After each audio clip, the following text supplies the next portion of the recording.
Okay, welcome to Mind Your Business, the podcast that goes straight to the core of what drives entrepreneurial success. I'm your host, Max Fortune, and with over 30 years of experience building businesses and guiding others to do the same, each week we explore the mindset, strategies, and real-life stories that distinguish thriving entrepreneurs.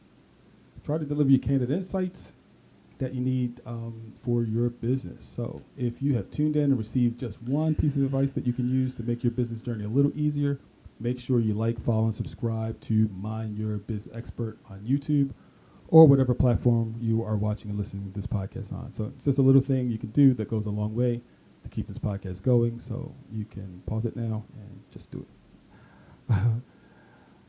All right, listen, I'm excited about today. Our guest is Paula Watts, the founder and CEO of Government Procurement Innovators, LLC. Paula has walked the walk in the early days of her career. She's owned and operated a highly successful business, securing around $15 million in contracts through the SBA's 8A Business Development Program. Now, under her leadership, that's what she did. And in 2005, she made a transition and later joined the SBA in 2008. And that gives her a rare perspective from both the business side and the system side. So if you're a small business trying to make sense of federal contracting, this episode is going to cut through the noise and give you some really good insights. Now, but before we dive into our conversation with Paula Watts, let's set the stage with our Mindset Minute. Now, this is where we take a moment to focus on a powerful nugget of wisdom designed to help you push through the challenges of the week. It's a quick mental reset to keep you sharp, motivated, and ready to tackle whatever comes your way. So let's get into it. Now, here's the shift. Uncertainty is a filter. When the market gets noisy, the prepared businesses get louder because they have proof, process, and positioning. So this week, I want you to stop asking, where are the opportunities, and start asking, am I procurement ready? Can I explain my value in 15 seconds? Do I have past performance or a plan to get it?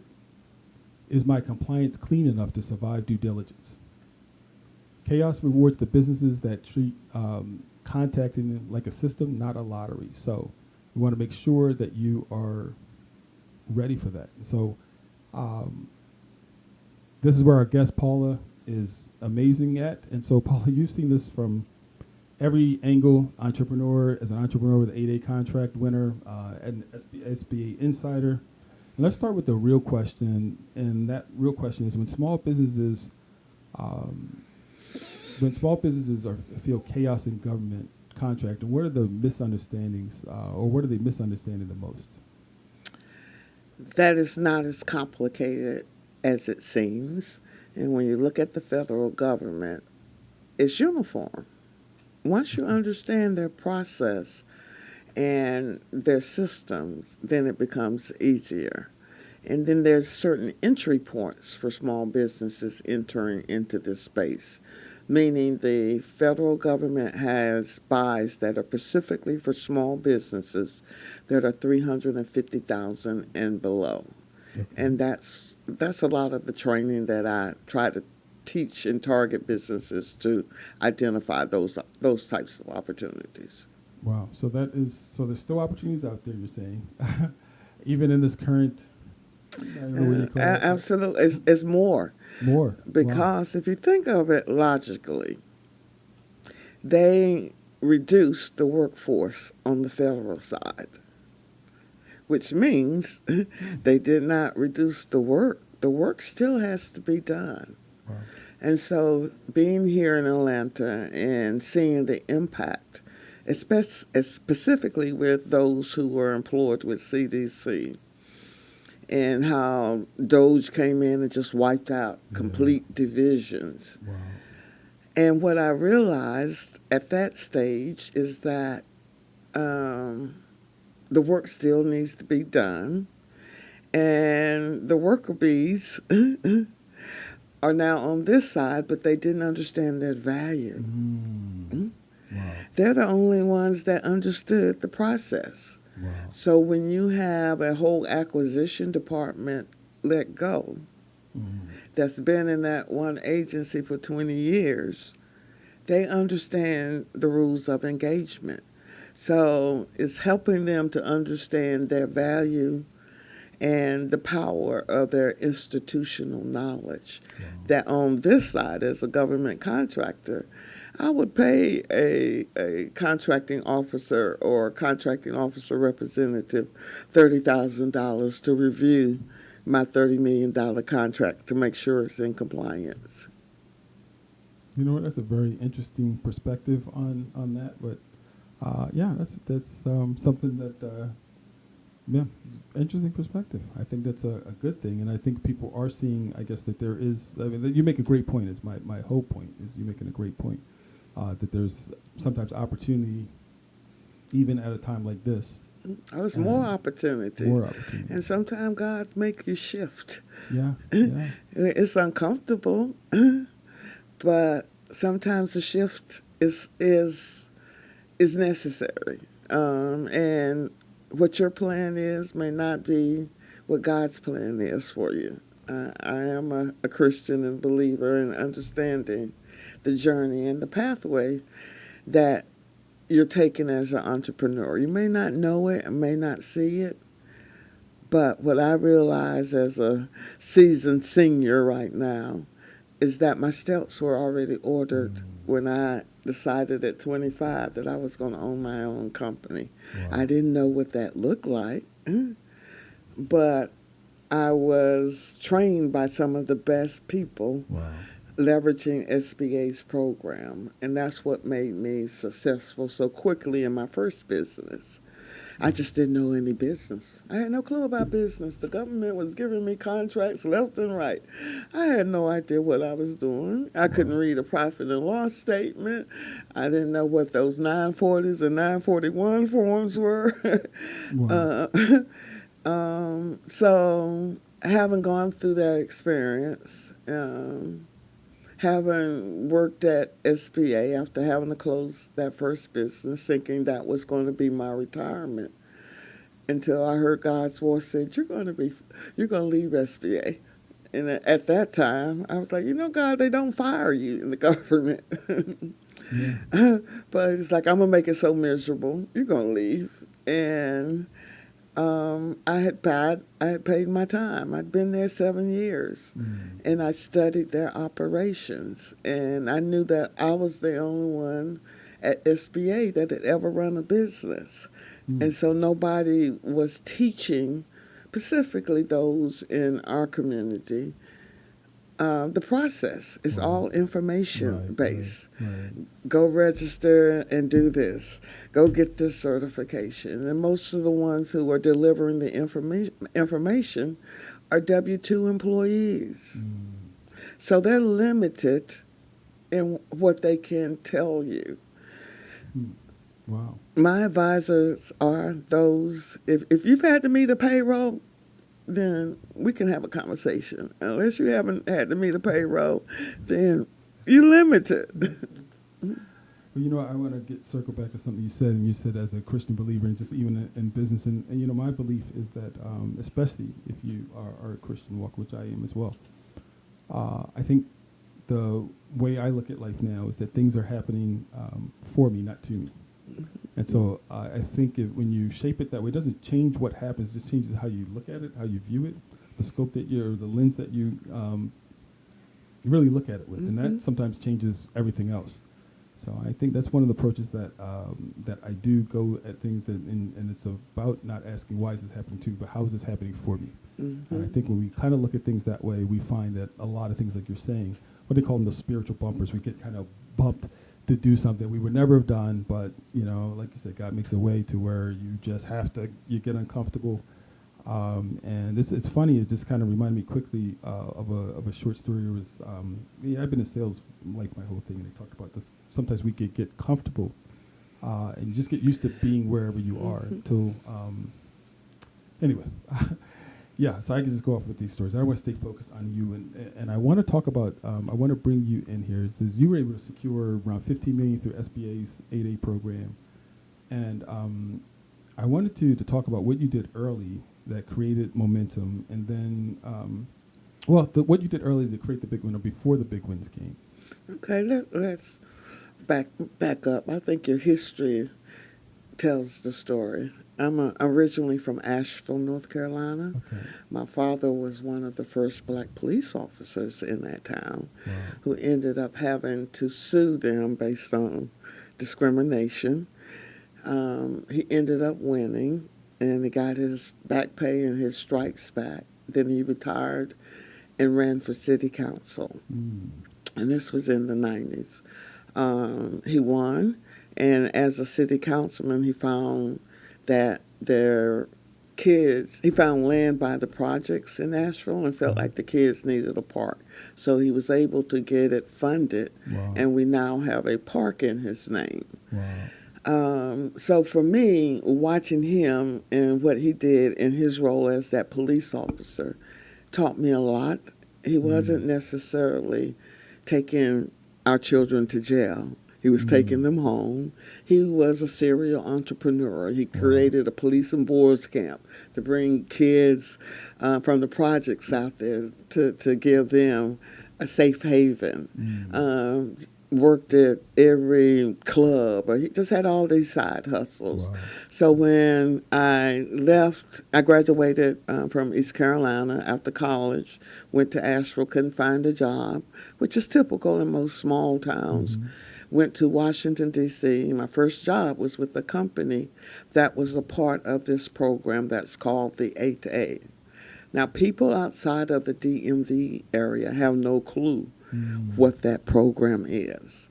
And it's the number 8, and I encourage your audience to go look it up, because that is the program that they're attacking, but it's still being utilized until they bury it. That program is a 9-year program, and it's the only program designed to build your business for 9 years. And the way they allow you to build that business is through direct awards called Sole Source that are up to $4.5 million, meaning you have no competition just because you're in that program. So my first job was with a company that was a part of that program doing event planning.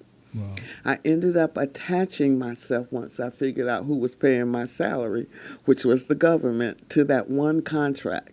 And every 3 years, it went to a new company that was a part of that program.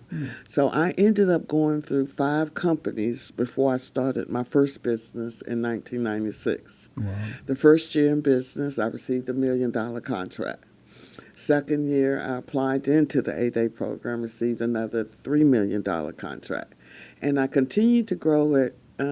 Within 5 years, I had 15 million, 40 employees, had no clue what I was doing, had 2 business partners, one who I just called crazy, who felt like that he could run all his personal expenses through the business. The last straw for me was a $3,000 custom-made pinstripe suit with his initials going down the pinstripe. It's like, you have lost your mind. I had his credit card audited. He takes my assistant in the elevator, threatens her. I then terminate him. He then conspires with 2 employees to sue me and the other partner for sexual harassment. So 2 years of attorney fees, $125,000 of attorney fees, $100,000 to buy him out. I closed the business in 2005 and transferred $7 million to another 8A company. Had no more cash flow. But when I say my steps were already ordered, what I thought was the failure, it was God preparing me for this day. So I'm very strategic, and I position myself to work as a SCORE counselor, which is a resource partner of SBA in D.C. I was the first black female SCORE counselor and the youngest one. And after 2 years, ran out of money, positioned myself to be hired by SBA, and I was hired in the Philadelphia district office, which is the office that processed all the applications. Oh, wow. My job was to service the businesses once they got into the program. So I was able to see both sides, Yes, yeah. what they are looking for to approve and what were the challenges for businesses once they got into that program. And then what I realized leaving the DMV area, going to Pennsylvania, and after 4 years there to relocate here to get closer to North Carolina, I realized nobody outside of DMV has even heard of it based Wow. on the number of businesses in the program. In Pennsylvania, it's 72. In Georgia, it's 145 businesses. Wow. So that's telling a story Yeah. to me. I refuse to believe that we don't have more than 145, and I'm going to be specific, of black-owned companies that can qualify for this program in Georgia. Doesn't make sense to me. Right. So my goal is to spread this gospel, because what I saw in D.C. and how I was trained, that's where most of the black wealth was coming from. Everybody was contractors. That's how you created generational wealth. My mentor got into the 8A program, and in 6 years, he sold his business for $27 million. Wow.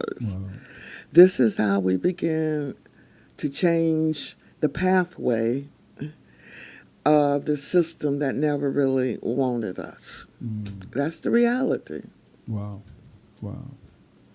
So you kind of touched on it a little bit, but my next question is about you. And you, the one thing I love is you're just straight shooting and really honest about how this stuff goes, and I think that's really amazing. And so, what would you say is the number one reason that small businesses fail in the federal contracting space, even when they're certified? Because we've been trained to start a business on our skill set, As opposed to managing the business, and understanding that I don't have to know anything about that contract to win. So I really just figured this out in the last year, specifically here in Atlanta, when I've been training these businesses, and they're coming from corporation and commercial space, and they're trying to get into this space. And I asked them, what has been your challenge? And their challenge is they're trying to find where their product or service fits in with the government. I changed the thought process. The GPI way is, let's look at the budget and structure a business model based on what the government is buying. Has nothing to do with your skill set. And that was the biggest lesson I learned in my first business. That's how I grew so quickly. My mentor, when I started marketing, he said, I was marketing it as an event planning company. And he was like, why are you pigeonholing yourself? And when he said it, it made sense based on the companies that I'd gone through and seeing their success. So I changed it to a management consulting firm, created divisions. I had an event planning division. I had an IT division, because you needed a website, so you might as well outsource that separately. Had a publications, communications division, and a database division. Because I was still working with those same vendors, and I started getting contracts in each of those areas. wow. We've been trained that we've got to touch and know. After I won that first $1 million contract, I wasn't doing events. I had employees. I didn't know enough of the business to protect myself. And what I tell small businesses, before you even get into this game and hire an employee, a W-2, make sure you have employment, practice liability insurance. Had I had that insurance, that would have covered my attorney fees. Wow. Yeah. Interesting. That's some really, really good sage wisdom as far as everything you're just saying, but even just going back to what you were saying as far as looking at what the government is buying as opposed to kind of structuring your business. And I know that with that you can always get or hire a business once you win the contract to perform the stuff. What it is contingency hires. Okay. The government is not expecting you to sit around and have all these people waiting on these contracts. As long as you're able to pull together a team of subject matter experts to fulfill the task outlined in those contracts, then that's what the government is evaluating you on. I'll give you an example. Last year in March, again, I have this 15-week program where I'm literally walking people through the process, step by step. Everybody starts at the same place. This young lady, her background was IT. We were halfway through the program, and by June, I started challenging them. Start looking at I call it the low-hanging fruit, those buyers that are through 50 and below. And with AI, it's a game changer. Yeah. So she submitted 27 bids before she even completed the course. She won her first contract 3 weeks later, delivering rock salt to the government in Camp Lejeune, North Carolina. She's here in Georgia. She's never been to Camp Lejeune. She just found a subcontractor to make those 4 runs that the government needs, and she marked it up 50%. Wow. Where else can you get that kind of return that quickly? And the government pays quickly based on a correct invoice, that infrastructure and what you're talking about that a lot of small businesses lack. Making sure your systems are in place. That's why I make people concentrate on the infrastructure before you even start looking at contracts. You're going to defeat yourself from the beginning if those things aren't in place or what you need to have in place. So it's understanding the process, understanding how to protect yourself, and understanding that the government is the largest buyer of goods and services in the world. They're never, ever going to stop procurement, and specifically for small businesses, because every year, 23% of contracts off the back are set aside for small businesses without any certifications. The more certifications you have, you're helping those agencies achieve their goals. So we've been trained to lead with these certifications. And I really hate all these E's, CBE, DBEs, MBEs, because they never really allow small businesses positions of power. And having worked with SBA and their resource partners, oftentimes they'll tell them, stay in your lane, start local, then go to the state because you're not ready on the federal side. And that's not the truth. I've never had a subcontract. I was always my own boss. So the MBEs, WBEs, VBEs, those are corporate certifications. That's where the minority supplier diversity chain comes into place, because anybody that's receiving federal dollars, they have to have a subcontracting plan. And that's what SBA monitors. And then you have the DBEs. Those are state certifications that are issued by the Department of Transportation.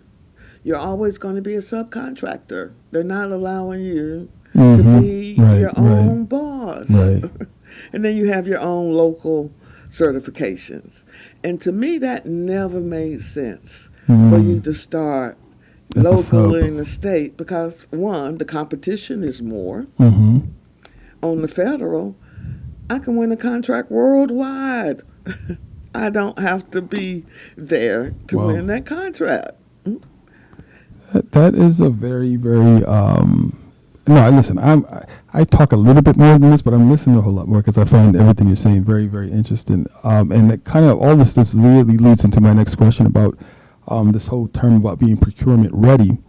And I want you to talk about what that actually means. You're kind of already talking about that, but I wanted to go a little deeper into documents, capability statement, pricing, systems, past performance, all of that, and also what's non-negotiable when it comes to being ready for those kinds of opportunities.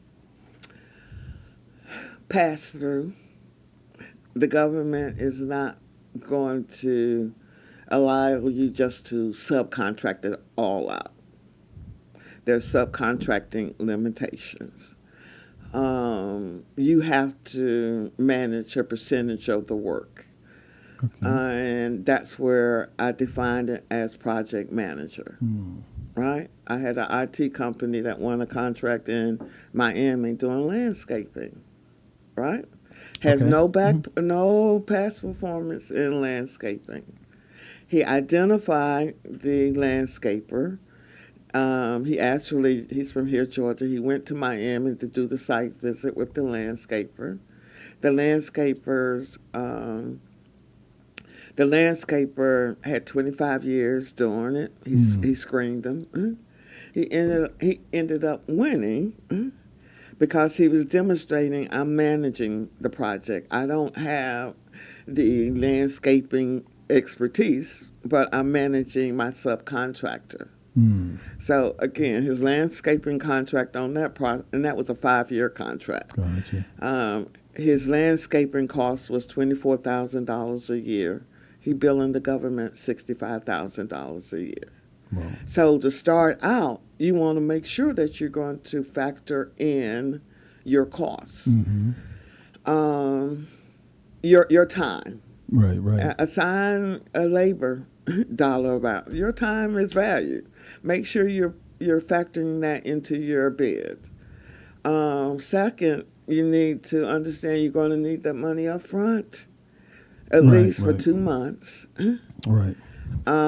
Before you get paid, because you got to work a month, and then you're invoicing. And the government is pretty quick about paying small businesses because they have the Small Business Fast Paid Act, which means you have to be paid within 30 days. Otherwise, they're going to start paying, have to pay you interest on that outstanding balance. So for me, again, having the experience in working as a contractor, working at SBA, and then being certified as a contract specialist, meaning I got to have the experience of seeing how the government puts that bid out for you to compete on, which is the same process it is for the contractor bidding. Explain that. Meaning the same steps that the government goes through. They're using a lot of boilerplate.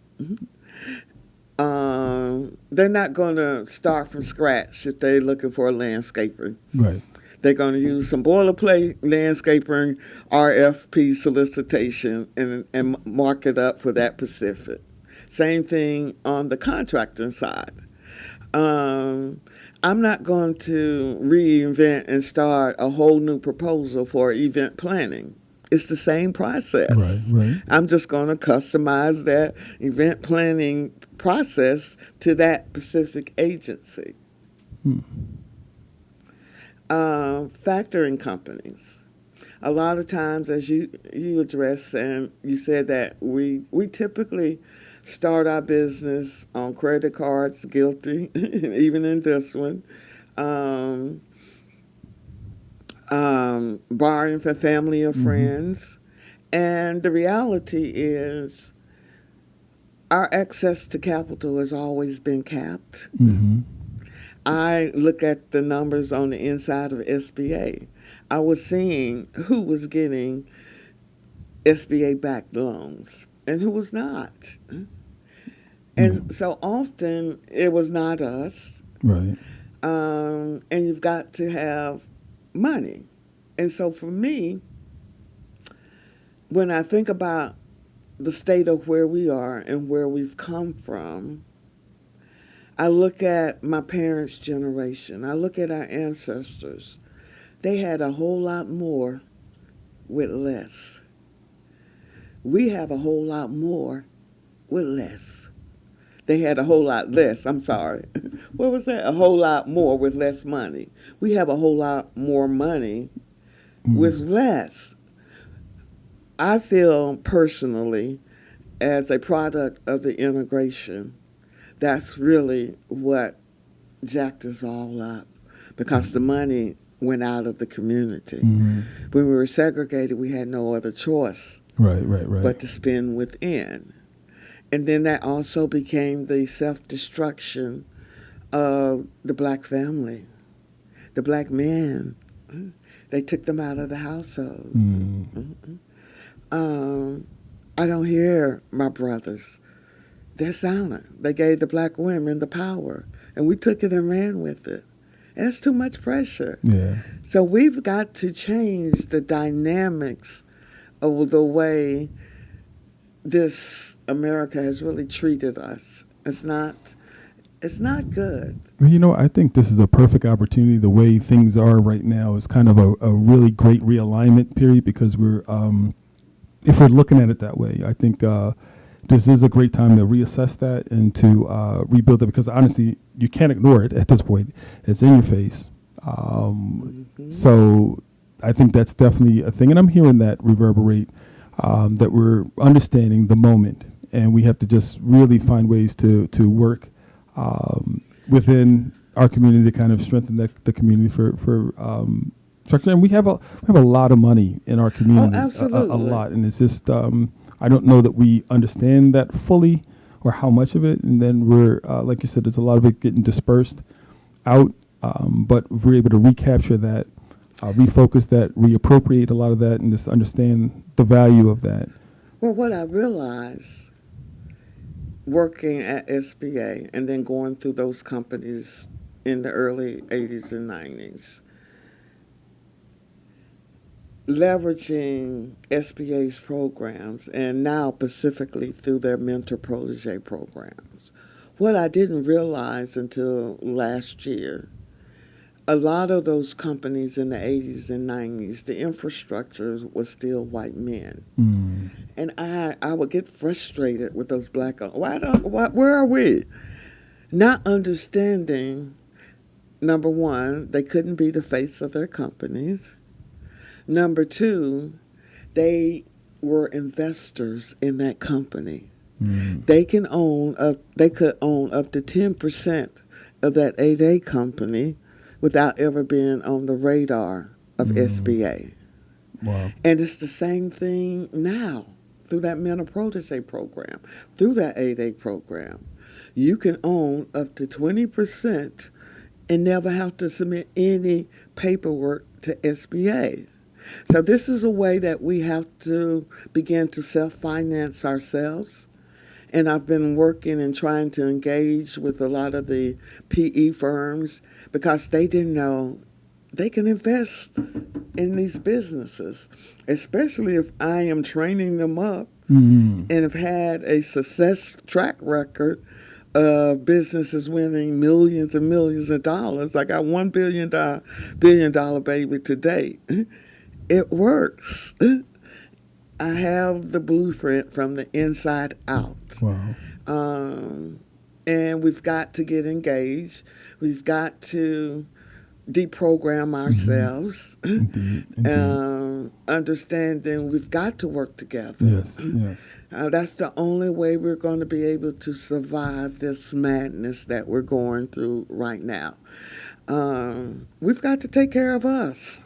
Well, that's a case in point, like I said earlier, about, things aren't happening to us, they're happening for us if we're looking at it that way. And I think this is happening for us, but we have to look at it that way, rise for the moment and understand that, and then just make the adjustments. Everything that you're saying is on point, but so it's almost like a reset. It's a reset period, a reset time. And change is hard, but where there's a focus for change, and when you're saying, okay, when you're understanding what the moment is. And I think that's super hard. So you're kind of, even through all this, I'm kind of going through my questions. You answer so many of the questions when I go through this, but you kind of answer. I was going to ask you about, like today, like I said, when markets kind of feel chaotic, where do you tell business to focus first? whether it's budgets, priorities, leadership changes, or things of that nature. What would be a brief answer to that? Because believe it or not, we have gone through it. I could just sit here and talk to you for for the rest of the day and learn so much here. I'm really just intrigued. But just give us a quick. Where should they focus first on a time like this where things feel like the markets are chaos? First, understand where the money is flowing.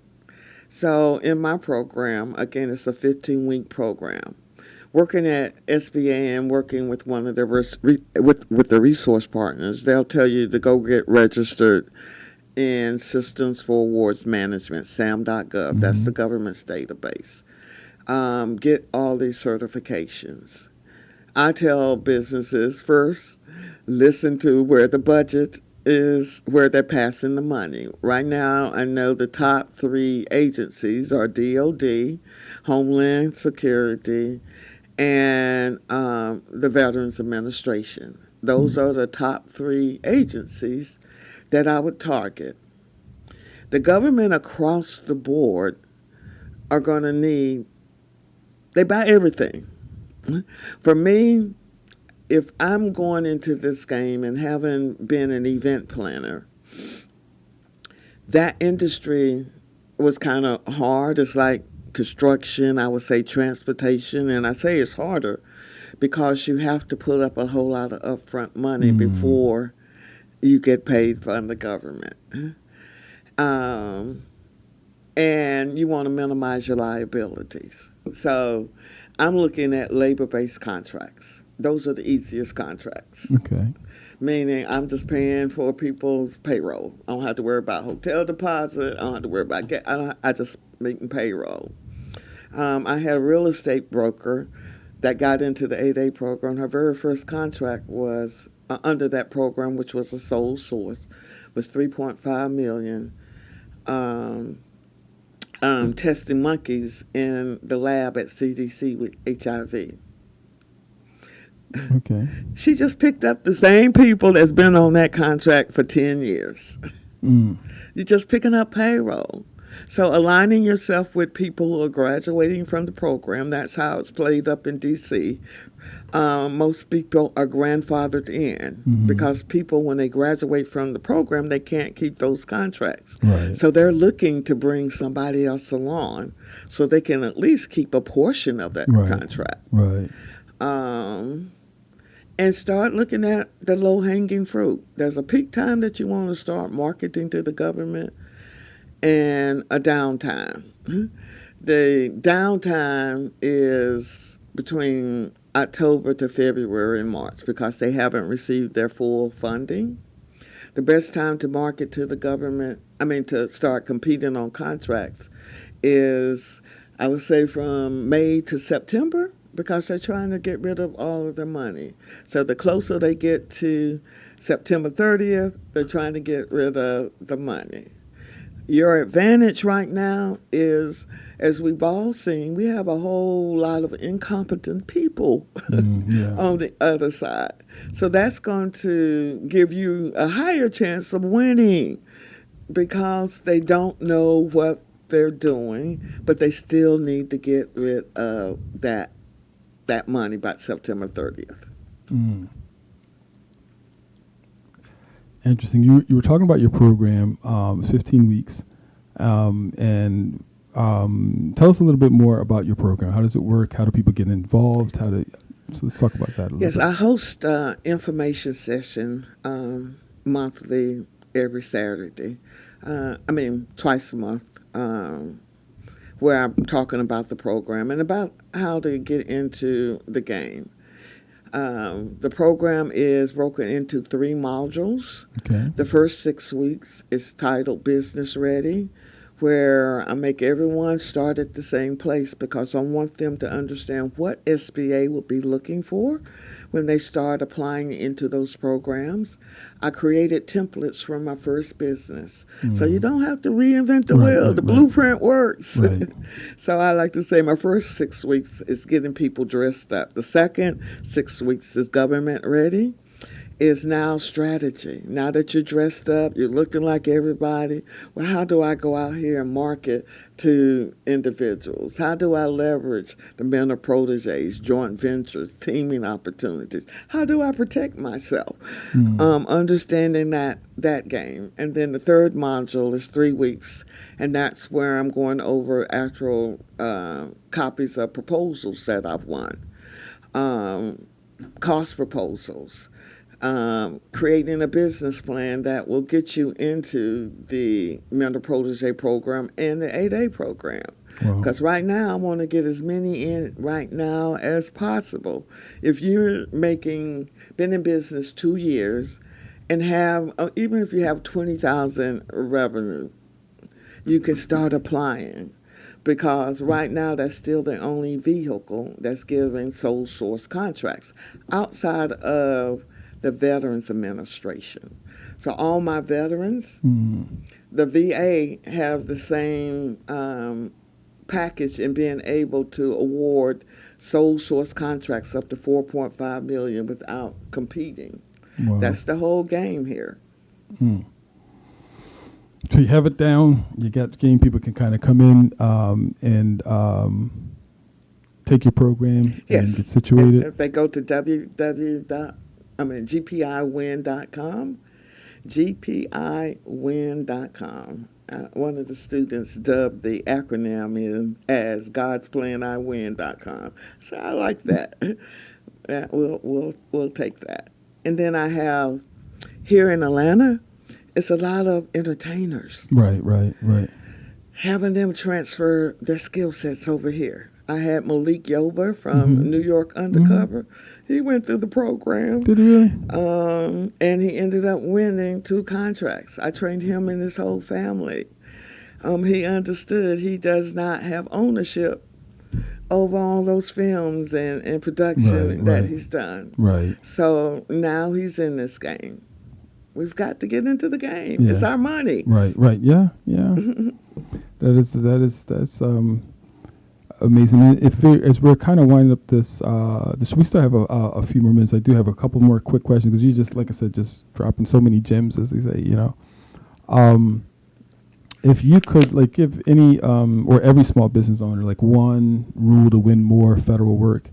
I think you've kind of talked about that, and it's kind of looking where the government is. Is there anything else that you would kind of say if there's one? Teaming. Okay. Teaming. Let's talk about that. And so what I found working here at this SBA district office is that you have the businesses from D.C. Coming here to win. They have no competition. And so when I come here and look at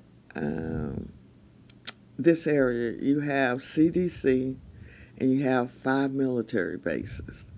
You have the Russell Federal Building downtown with all those government agencies. So I tell businesses to start networking. The federal agencies will always have what they call small business industry days. That's a way for them to connect small businesses with the government buyers and large prime contractors who may be looking for subcontractors. So you can Google whatever agencies that you want to target and Google Small Business Industry Days. And it'll pull up whatever events are going on. And those are free. Wow.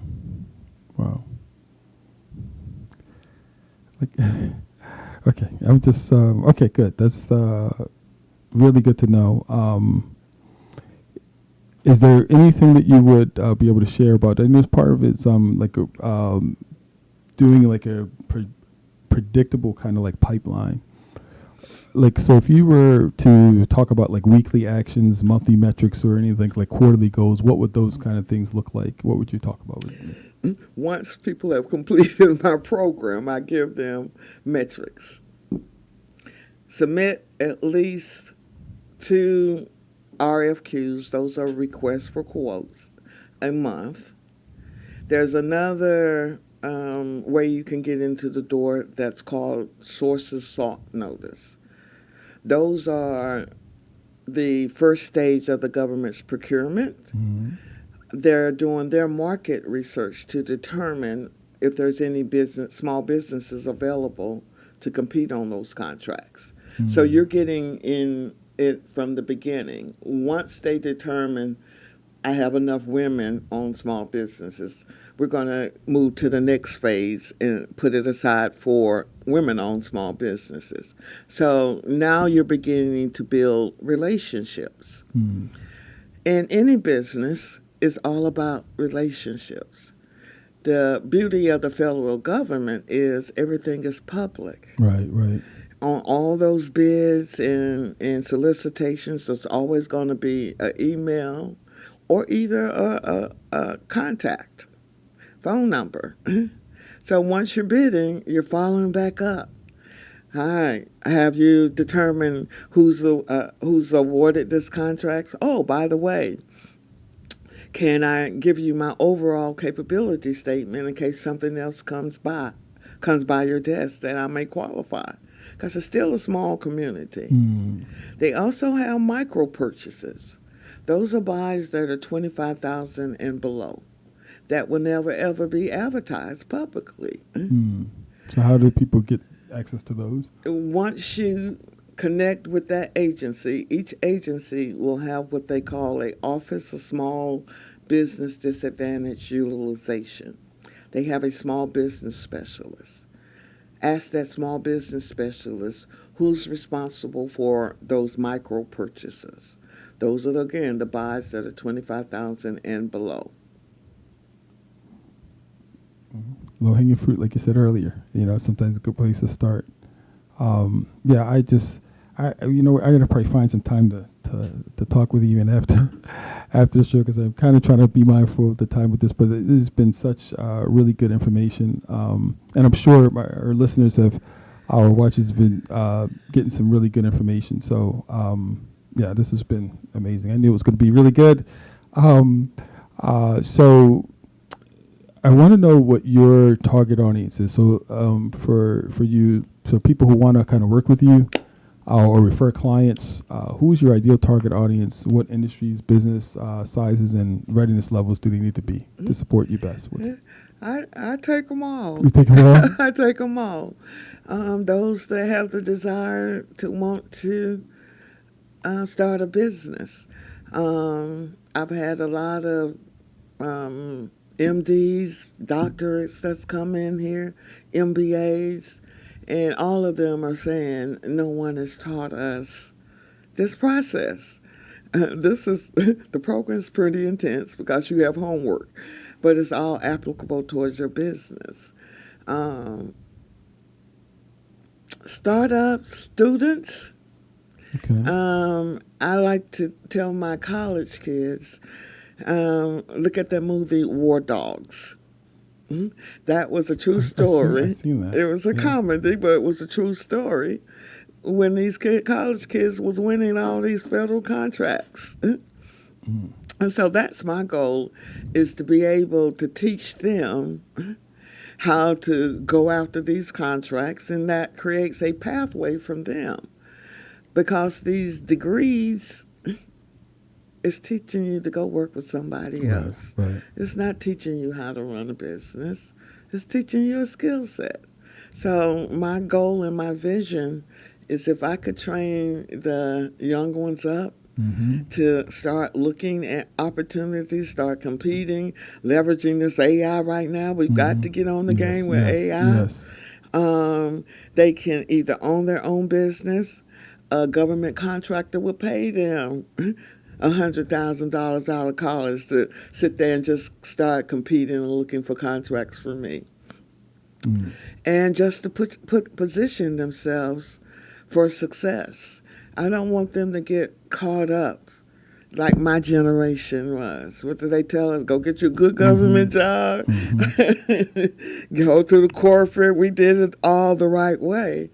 And look where we ended up. They ended up terminating you. And then once you get to the corporate, you get to a certain salary and you're capped. They're going to get rid of you anyway. So for me, I knew at 25, I'm not sure if this little 3% raises was for me. I knew I needed to create my own pathway and control my own destiny. Wow. This has been, like I said, really great. I do want to say you gave out your information again. Let's do that one more time. GPIwin.com. GPIwin.com. I can be reached at 678-822-2303. Part of our creed of those who come through the program, I average anywhere from 150 to 200 people per year. Wow. All over, because it's online. Part of our creed is when people start winning, they got to come back and share. The good, the bad, the ugly. So it's 15 weeks. How often is it? How often you meet once a week. Okay. It's live. It's recorded. So even if you miss a week, you can go back and listen to the recording. We have office hours and lab sessions on Tuesday to provide additional support for those businesses who may be struggling with their homework, or during office hours we may dig in a little more deeper things that may not be covered in the curriculum. Gotcha. Wow. So you got it all covered. And so hopefully, like I said, as a listener, viewer, you're watching this, taking a lot of notes. It's a lot to take notes of. This is really great information. I know it's kind of lead me right into our monument. So I want to close with this. As you can hear from Paula, the federal contracting is really not luck, it's leverage. So when you're prepared, uncertainty becomes a competitive advantage. So this week, pick one lane, one agency, and one measurable outcome. Build your pipeline like a system. Call Paula Watts. And remember, opportunity shows up for the business, where the businesses that can prove they can perform. So Paula, it's been an absolute pleasure having you on the show today. And for our listeners who want to learn more about you, you know you gave us your information before, and learn more about chaos versus opportunity for small business and federal contracts. Where can they find you again? Again, GPIwin.com, GPIWIN.com, or I can be reached at 678-822-2303. Awesome. You got that? LinkedIn, Instagram. Look, I don't know. That's the old. This is the season coming in, but I do have Instagram, GPIwin, and Facebook and LinkedIn. Awesome stuff. And again, thanks for sharing. Like I said, thanks for sharing. This has been amazing. So, and for all of you tuning in, if you want to keep up with me, Max Fortune, and stay connected with the Mind Your Business podcast, again, you can find me on all your social media platforms at Mind Your Biz Expert. That's Mind Your Biz Expert, as well as on YouTube and all the major podcast platforms. So be sure to subscribe, follow, and keep the conversation going. We'd love to hear from you. Submit your ideas, questions, things that you'd like us to cover.